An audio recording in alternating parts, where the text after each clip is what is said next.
ครับสวัสดีครับตอบคำถามนะครับพี่น้องๆนะครับถามมาในเรื่องของเวลาเข้าเกียร์นะครับเกิดเสียงดังแก๊กแก๊กนะครับเกียร์หนึ่งเกียร์สองเกียร์สามนะครับแล้วก็มีเกียร์สี่เกียร์ห้านะครับเวลาเข้าเกียร์นะครับเวลาเหยียบคลัตช์เกียร์ธรรมดานะครับมันจะมีเสียงดังแก๊กแก๊กนะครับเป็นบางขณะครับนะครับแล้วก็มีอีกท่านหนึ่งนะครับก็เป็นบ่อยครับเริ่มเป็นบ่อยนะครับ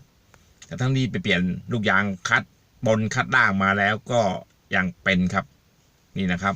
แต่ทีนี้ว่าผมไม่แน่ใจว่าเปลี่ยนเฉพาะลูกยางหรือเปลี่ยนทั้งกระบอกนะครับถ้าเปลี่ยนเฉพาะทั้งลูกยางเนี่ยโอกาสเป็นเหมือนเดิมก็ค่อนข้างจะสูงนะครับทีนี้เราสังเกตดูครับเวลาเราเหยียบคลัตช์เนี่ยครับ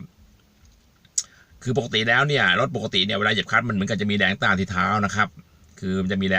งต้านของคลัตช์ตัวแป้นคลัตช์ครับเวลามีแรงต้านที่เท้าปุ๊บเราเหยียบไปเนี่ยเขาเกียร์ปกติธรรมดาต่างๆนานานะครับทีนี้เวลาลูกยางเริ่มรั่วเริ่มที่จะเสื่อมเนี่ยครับเวลาเหยียบคลัตช์ไปปุ๊บเนี่ยจะรู้สึกหยุ่นๆนะครับหยุ่นๆเท้านิดนึงใช่ไหมพอหยุ่นๆเท้าปุ๊บเราบางครั้งเนี่ยต้องย้ำนะครับย้ำทั้งสองทีเพื่อจะเหยียบเพื่อจะเข้าเกียร์ได้นะครับถ้าไม่ย้ำก็เข้าเกียร์ได้นะครับแต่จะมีเสียงดังแก๊กแก๊กลักษณะนี้นะครับมันเหมือนกับว่าคือคลัตช์ไม่จากนะครับภาษาช่างนะครับถามว่าบางทีแก้ปัญหาเนี่ยบางทีเป็นเยอะๆเนี่ยปุ๊บเนี่ยเขาจะย้ำคลัตช์ถึง2 ที 3 ทีนะครับเพื่อจะเข้าเกียร์นะครับอันนี้เรื่องจริงนะครับเพราะว่าบางคนขับรถเข้ามาหาช่างเนี่ยย้ำคลัตช์2 ที 3 ทีนะครับเขาบอกนะครับเขาจะแก้ปัญหาเลยว่าเนี่ยช่างผมย้ำคลัตช์2 ที 3 ทีเนี่ยฝ่ายจะเข้าเกียร์ได้ถ้าทีเดียวปุ๊บเนี่ยมันเข้าเกียร์ไม่ได้นะครับหรือเข้าได้มันก็จะดังแก้ลักษณะนี้นะครับนี่นะครับนี่อาการของลูกยางคลัตช์นะครับรั่วนะครับหรือลูกยางคลัตช์เสื่อมนะครับทีนี้ว่าบางท่านเนี่ยเปลี่ยนเฉพาะลูกยางนะครับพอเปลี่ยนเฉพาะลูกยางปุ๊บเนี่ยไม่ได้ดูช่วงกระบอกสูบนะครับกระบอกคัดเนี่ยครับก็จะมีตามดไหมมีบิดมีเอียงไหมมีสึกหรอไปมีนู่นมีนี่ไหมเป็นเฉพาะลูกยางเดียวนะครับบางทีถามว่าจบไหมบางทีก็จบนะครับถ้า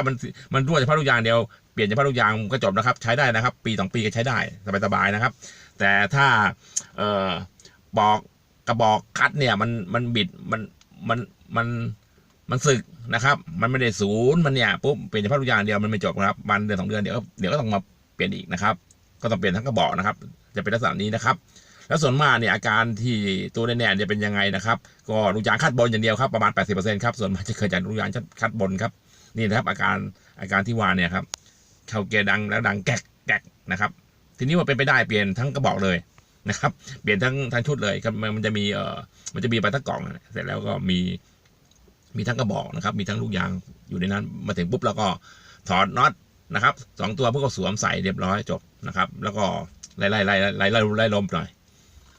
อยใส่ไปปุ๊บก็ไล่ลมสักพักหนึ่งก็ใช้ได้แล้วครับพอตึงขาพอต่างๆนานาก็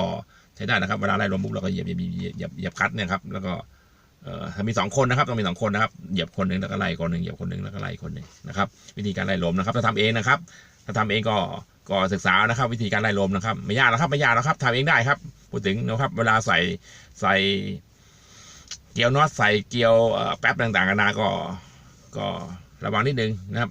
จังหวะการปีนเกียวไปต่างๆนานาก็เกิดขึ้นบ่อยนะครับผมเป็นช่างก็เกิดขึ้นบ่อยนะครับ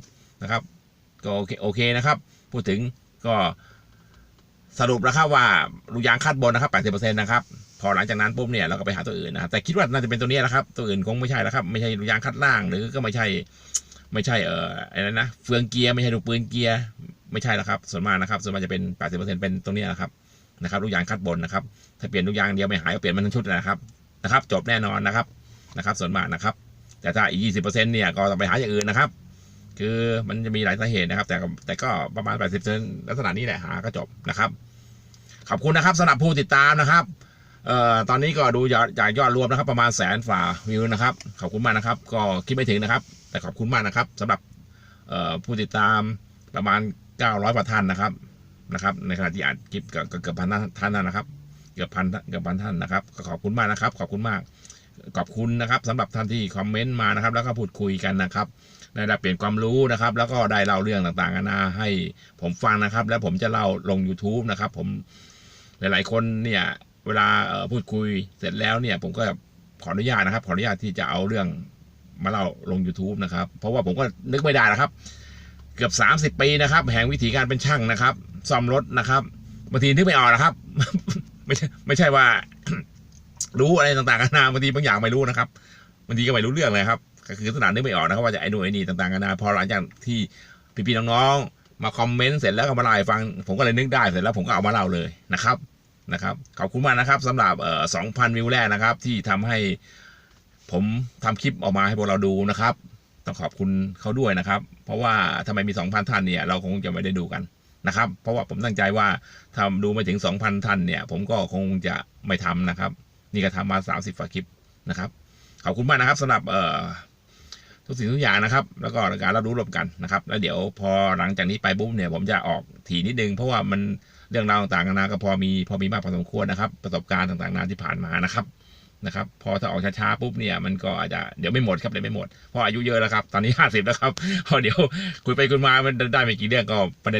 ได้มีความรู้กันนะครับขอบคุณมากนะครับ